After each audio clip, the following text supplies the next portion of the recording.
falar? Não, né? Ela ouviu? Não, nem escutou. Tá com fone.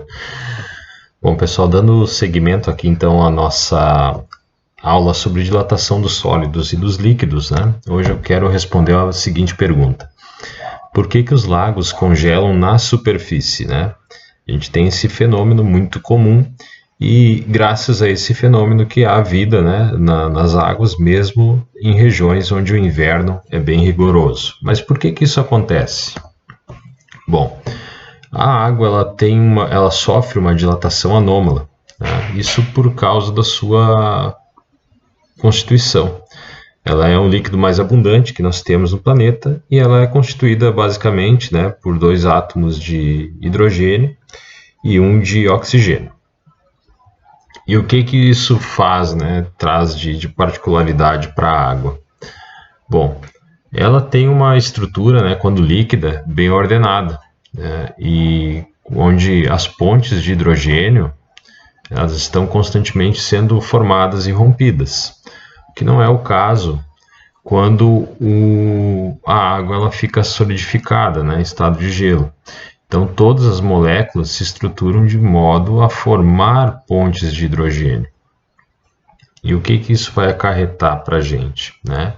O efeito dessas pontes, elas aumentam o espaçamento entre as moléculas, o que torna o gelo menos denso que a água. E ele ganha um volume, então, né? Por isso dilatação anômala. Geralmente, um sólido, um líquido, ele vai diminuindo o volume quanto menor a temperatura e aumenta o volume quanto maior a temperatura. No caso da água, aqui a gente tem a água em estado líquido, tá? Ela tem essa estrutura e tem um determinado volume. Quando a água fica em estado sólido, né, o gelo, vejam que eu tenho regiões aqui, um espaçamento maior e um volume maior. Se a gente lembrar lá que a densidade, né, a densidade ρ era o que? A massa dividido por volume. Se eu tenho a mesma massa em um volume maior, eu vou ter uma densidade menor. Então aqui eu tenho uma densidade menor. A gente observa esse fenômeno, né, da expansão do líquido, da água, né, no caso, quando a gente esquece alguma garrafa, né, do congelador, ela acaba congelando, expandindo e quebrando o vidro.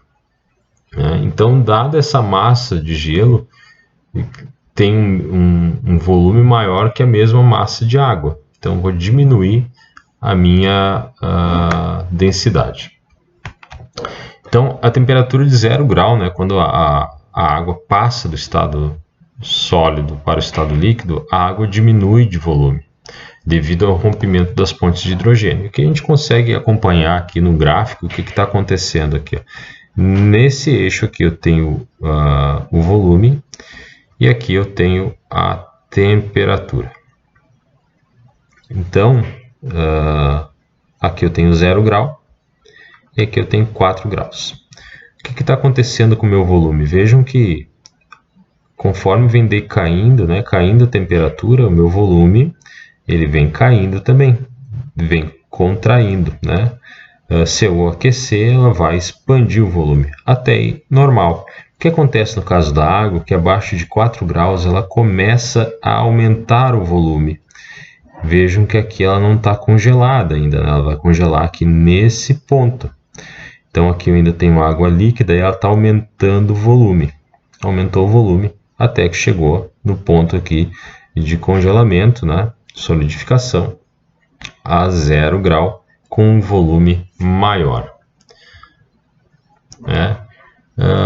Nesse aquecimento de 0 a 4 graus, né, o rompimento dessas pontes ainda prevalece sobre o afastamento das moléculas devido ao aumento da temperatura. E aqui ainda vai diminuir o volume. Então, nessa região aqui ainda diminui o volume. Então, o volume da água só aumenta mesmo a partir de 4 graus, né, como a gente havia analisado no gráfico ali anterior. E aí, quando vai realmente ocorrer um afastamento das moléculas pelo aumento da temperatura, né, porque eu vou ter uma maior agitação média das moléculas. Como a consequência, né, dessa variação de volume, a sua densidade também vai ter um valor, né, máximo em determinado ponto, aonde, né, o máximo da sua densidade vai ser dado aqui nesse ponto.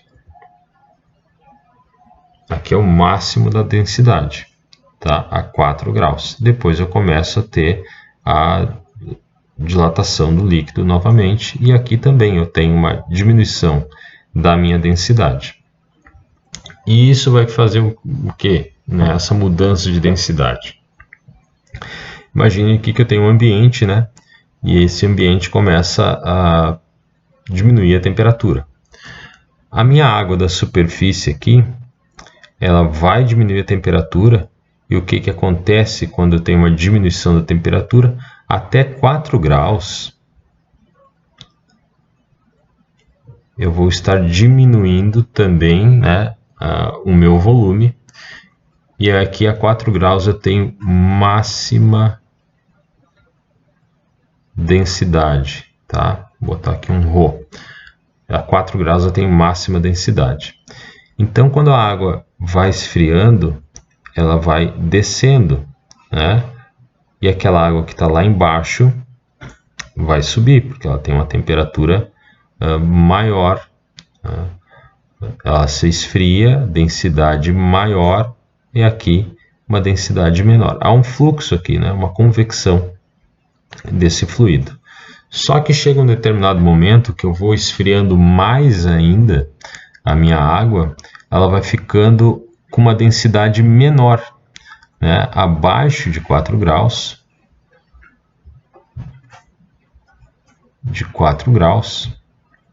A minha densidade, o ρ, diminui.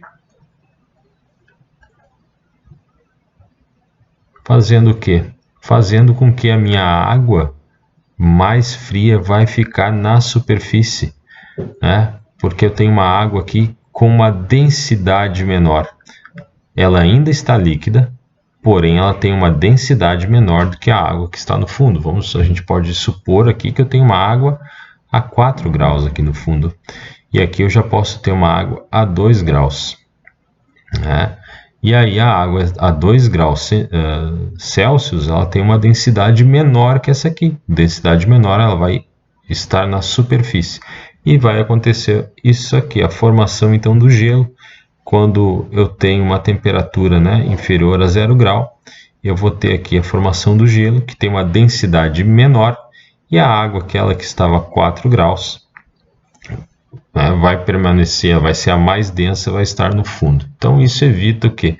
O congelamento, né, total da água, vou ter um congelamento superficial.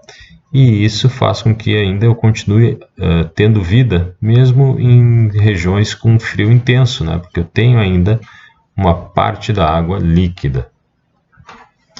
Mais informações, e o pessoal quiser ler um pouco mais sobre o assunto, sobre congelamento superficial dos lagos, então deixei aqui o link do Instituto Federal, o Instituto de Física da URGS.